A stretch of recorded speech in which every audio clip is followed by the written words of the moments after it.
Auzubillahi minash-shaytanir-rajim. Bismillahir-rahmanir-rahim. Dear students of class BCom Part 2, बेटा अस्सलामु अलैकुम व रहमतुल्लाहि व बरकातुहू।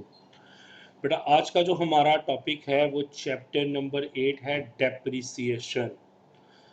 लॉन्ग क्वेश्चन की अगर बात की जाए तो इसमें से भी क्वेश्चन आता है कि डिफाइन डेप्रिसिएशन और condition for the allowability of depreciation, कि कब जो है इनकम टैक्स अथॉरिटी जो है वो डेप्रिसिएशन को अलाउ कर सकती है। आप अकाउंट्स के स्टूडेंट हैं, कॉमर्स के स्टूडेंट्स हैं, आप अकाउंट्स को जानते हैं, ठीक है। आपको पता है डेप्रिसिएशन बिजनेस का एक्सपेंस होता है, इनडायरेक्ट एक्सपेंस होता है, और डेप्रिसिएशन होती है एसेट की वैल्यू में कमी। और डेप्रिसिएशन को हम एक्सपेंस साइड पे शो करते हैं। डेप्रिसिएशन जब हम एक्सपेंस साइड पे शो करते हैं तो एक्सपेंस बढ़ने की वजह से जो नेट इनकम होती है वो कम होती है। तो जब नेट इनकम कम होगी तो टैक्स भी कम देना पड़ता है, क्योंकि नॉर्मली टैक्स नेट इनकम के ऊपर ही देना पड़ता है, जिसे हम कहते हैं इनकम बिफोर टैक्सेशन। कि जब हम रेवेन्यू में से एक्सपेंसेस माइनस करते हैं तो हमारे पास नेट इनकम आती है। और अगर हम डेप्रिसिएशन को चार्ज नहीं करेंगे तो इसका मतलब है हमारी नेट इनकम ज़्यादा शो होगी। जब नेट इनकम ज़्यादा शो होगी तो उसकी वजह से टैक्स भी हमें ज़्यादा देना पड़ेगा। और जब हम डेप्रिसिएशन को चार्ज कर लेंगे तो हमारी नेट इनकम कम हो जाएगी। नेट इनकम कम होने की वजह से हमें टैक्स भी कम देना पड़ता है। डेप्रिसिएशन टर्म वही है जो टर्म आपने विद रिस्पेक्ट टू अकाउंटिंग पढ़ी है, कि एसेट की वैल्यू में ग्रेजुअल डिक्रीज आता है with the passage of time. कि वक्त गुजरने के साथ साथ किसी भी एसेट की वैल्यू में कमी आती है। वो कमी हो सकती है अगर आपने कोई मेथड चेंज हो गया है, एसेट आप यूज़ कर रहे हैं, ठीक है, टेक्नोलॉजी चेंज हो गई, आपके पास पुरानी टेक्नोलॉजी का एसेट पड़ा हुआ है, ठीक है। उसके अलावा और इस तरह की कई कंडीशन है जिसकी वजह से एसेट का जो पुर्जे हैं वो घिस गए हैं, ठीक है, with the passage of time, वक्त गुजरने के साथ साथ वो घिस गए हैं, मतलब जिसे वेयर एंड टेयर कहा जाता है। तो इस वजह से भी एसेट्स की वैल्यू में कमी आती है। The term depreciation has not been defined in the income tax ordinance. Income tax ordinance के अंदर जो डेफिनेशन आपने पढ़ी है उसमें अभी तक आपने डेफिनेशन डेप्रिसिएशन की नहीं पढ़ी है। Therefore it has to be understood in its usual commercial sense. इसको हम, ठीक है, कमर्शियल सेंस में डिस्कस करते हैं।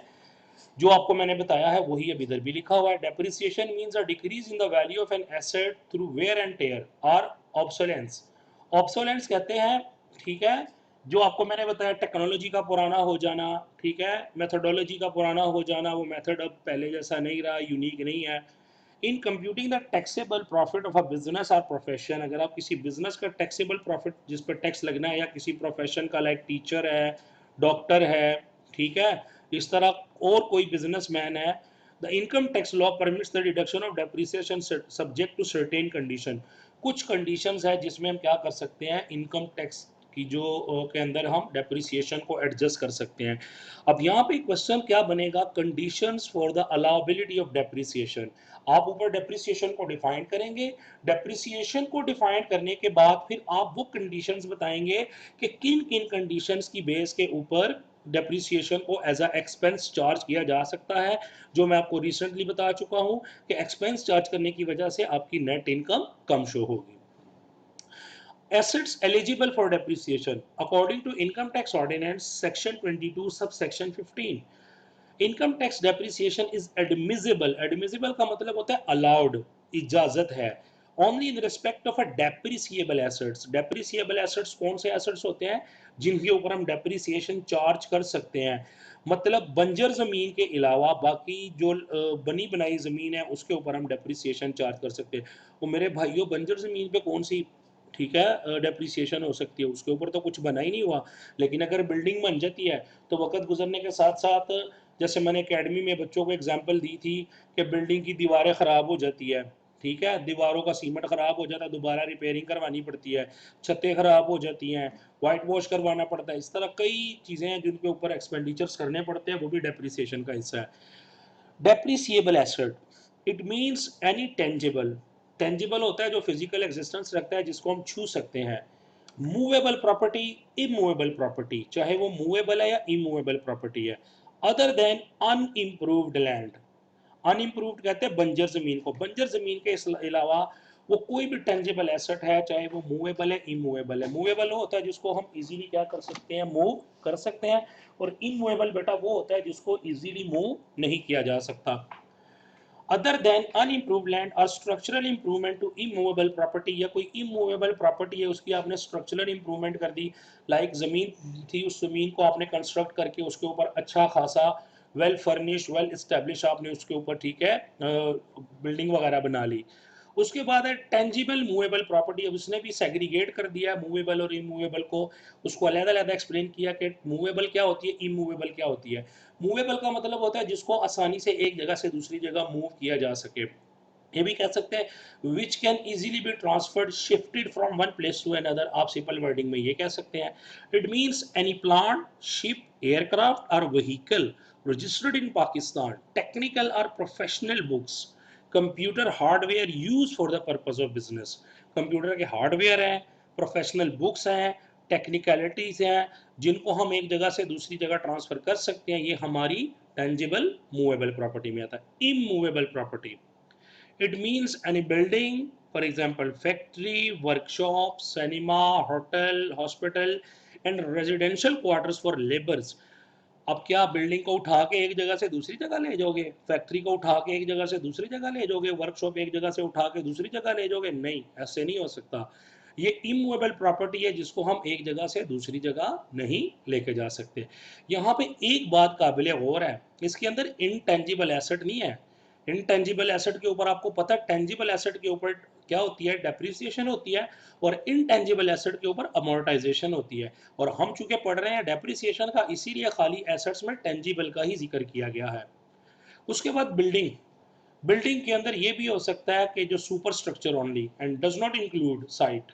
सुपर स्ट्रक्चर का मतलब बिल्डिंग वही होगी बेटा जिसको अच्छे तरीके से बनाया गया है, छत बनी हुई है, जमीन में ऊपर फर्श पड़े हुए हैं, ये प्रॉपर जो सुपर स्ट्रक्चर होता है उसी को ही बिल्डिंग कंसीडर करेंगे। And does not include site. Site का मतलब किसी जगह पे अगर कोई प्लॉट वगैरह है तो वो बिल्डिंग में नहीं आ सकता। Machinery, it includes all sorts of machine, इसमें तमाम तरह की मशीन्स आ जाती है जो बिजनेस के अंदर या प्रोफेशन के अंदर या किसी भी प्रोफेशनल ठीक है फील्ड के अंदर यूज होती है, सारी मशीन्स वो आपकी मशीनरी के अंदर आती है। Furniture, it include fittings, fittings के अंदर आपका आता है लाइट की फिटिंग्स वगैरह हो जाती है, हम मुख्तलिफ मशीन्स वगैरह के लिए भी फिटिंग करते हैं, तो ये सारा इसके अंदर शामिल है। उसके बाद है जी स्ट्रक्चरल इंप्रूवमेंट। अब स्ट्रक्चरल इंप्रूवमेंट भी आपने पढ़नी है कि स्ट्रक्चरल इंप्रूवमेंट बेसिकली क्या होता है। स्ट्रक्चरल इंप्रूवमेंट के अंदर आएगा, it means any building, road, driveway और park, railway line, pipeline, bridge, tunnel, airport, runway, canal, dock work, dock कहते हैं बंदरगाह को, रिटेनिंग वॉल, फेंस, फेंस बाड़ लगाने को कहते हैं, पावर लाइंस, पावर लाइंस के अंदर आपकी ठीक है ये जो तारे वगैरह बिछाई जाती है बिजली की, वाटर और सीवरेज पाइप्स, ड्रेनेज, लैंडस्केपिंग और डैम, ये सब आपके स्ट्रक्चरल इंप्रूवमेंट। ये सब कुछ आपको पता जमीन के ऊपर ही बनती है। जितनी देर तक टनल नहीं बना ठीक है जमीन वैसे ही है, वो किसी काम की नहीं है। लेकिन जब टनल बन जाएगा उसके ऊपर कंस्ट्रक्शन होगी, टाइम ठीक है उसके ऊपर लगेगा, उसके ऊपर सीमेंट सरिया चीजें लगेंगी। With the passage of time जैसे जैसे वक्त गुजरता जाएगा वेयर एंड टेयर की वजह से उस टनल की ठीक है घिसेगा, वो खराब होगा, तो वो डेप्रिसिएशन को चार्ज कर सकते हैं। दूसरे नंबर पे जो बात है वो सेक्शन 22 सब सेक्शन 1 के मुताबिक यूज बिजनेस पर्पस, यानी जो भी एसेट, जिस एसेट के ऊपर अगर आप डेप्रिसिएशन चार्ज कर रहे हैं, it is necessary that that asset should be purely use for business purpose. बेटा एक ऐसा एसेट जो आप घरेलू मकसद के लिए इस्तेमाल करते हैं, अपने पर्सनल बेनिफिट के लिए यूज करते हैं, बिजनेस पर्पस के लिए नहीं करते हैं। आप एक गाड़ी है, उस गाड़ी को आप अपने घर के ठीक है आने जाने के लिए इस्तेमाल कर रहे हैं, अपनी ओन कन्वेंस के लिए यूज कर रहे हैं, वो गाड़ी, उसके गाड़ी के ऊपर आप डेप्रिसिएशन नहीं ले सकते। लेकिन अगर कोई गाड़ी आप बिजनेस में यूज कर रहे हैं जो प्योरली बिजनेस पर्पस के लिए इस्तेमाल हो रही है, उसमें आप मटेरियल लेके आते हैं, फिर फिनिश गुड्स बनी बनाई चीजें आप मार्केट के अंदर देते हैं, तो इसका मतलब है उस गाड़ी के ऊपर आप डेप्रिसिएशन चार्ज करेंगे जो गाड़ी प्योरली बिजनेस पर्पस के लिए यूटिलाइज होगी। Depreciation is only allowed on depreciable asset which have been exclusively used for the purpose of business in the tax year। exclusively का मतलब खास तौर पर, मतलब यहाँ पे ये है उसका ठीक है, बिजनेस पर्पस के लिए इस्तेमाल हो रही है। रेट ऑफ डेप्रिसिएशन, अब डेप्रिसिएशन के ऊपर कौन कौन से रेट अप्लाई होते हैं। Section 22 subsection 2, depreciation is allowed on the rate prescribed in part 1 of the third schedule of the income tax ordinance। Income tax ordinance का ठीक है पार्ट 1 है, और पार्ट 1 के थर्ड स्केड्यूल के मुताबिक इनकम टैक्स ऑर्डिनेंस के रेट हैं, वो रेट बिल्कुल ये नीचे भी दिए गए हैं आपके इसके अंदर, ठीक है। और पार्ट 1 के मुताबिक उसका मैं पेज निकाल के वो भी मैं आप लोगों के साथ शेयर कर दूंगा। Against the return down value of the asset at the beginning of the year, साल के शुरू में हम उसको रिटर्न डाउन वैल्यू के ऊपर लेते हैं। किसके ऊपर लेते हैं? रिटर्न डाउन वैल्यू का मतलब क्या?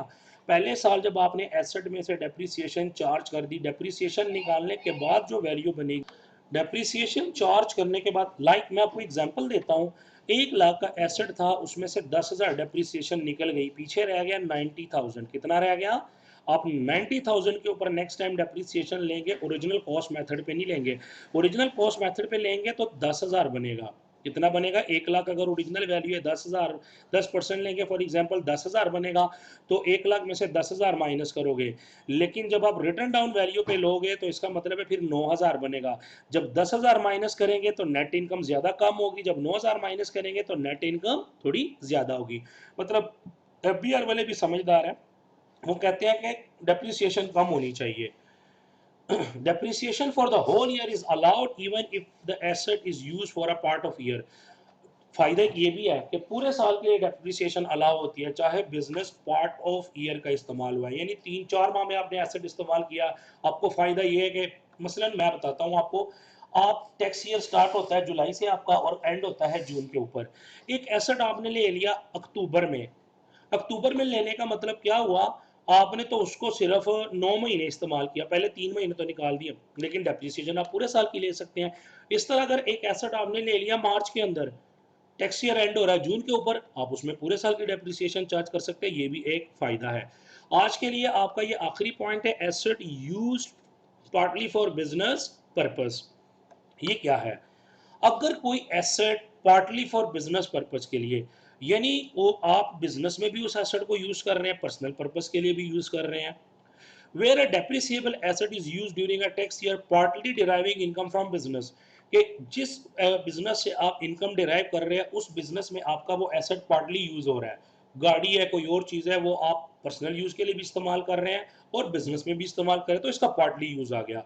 And partly for another use, और किसी और मकसद के लिए भी वो इस्तेमाल हो रही है।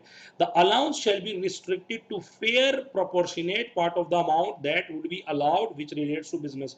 उस सूरत में आप देखेंगे कि आप उस एसेट की टोटल वैल्यू को क्या करेंगे, प्रोपोर्शनेट करेंगे, उसका ठीक है प्रोपोर्शन बनाएंगे, तनासुब बनाएंगे। आप उतने के ऊपर टैक्स देंगे जितना, मत उतने के ऊपर डेप्रिसिएशन चार्ज करेंगे जितना हिस्सा एसेट का प्योरली बिजनेस पर्पस के लिए इस्तेमाल होता है। मैं आपके सामने एक एग्जांपल रखता हूं, आपने एक एसेट 1 लाख रुपए का लिया, उस एसेट का आपके मुताबिक 60,000 रुपया जो एसेट की वैल्यू है, यानी 3 टाइम, यानी टोटल 5 हिस्से बनते हैं 1 लाख के, अगर 20-20 हज़ार के बनाए जाए तो 3 हिस्से 20-20 हज़ार के 60,000 बनते हैं।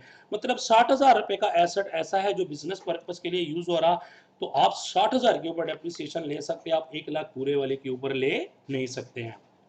उसके बाद है जी determination of written down value. Written down value का तयन कैसे लगाया जाता है?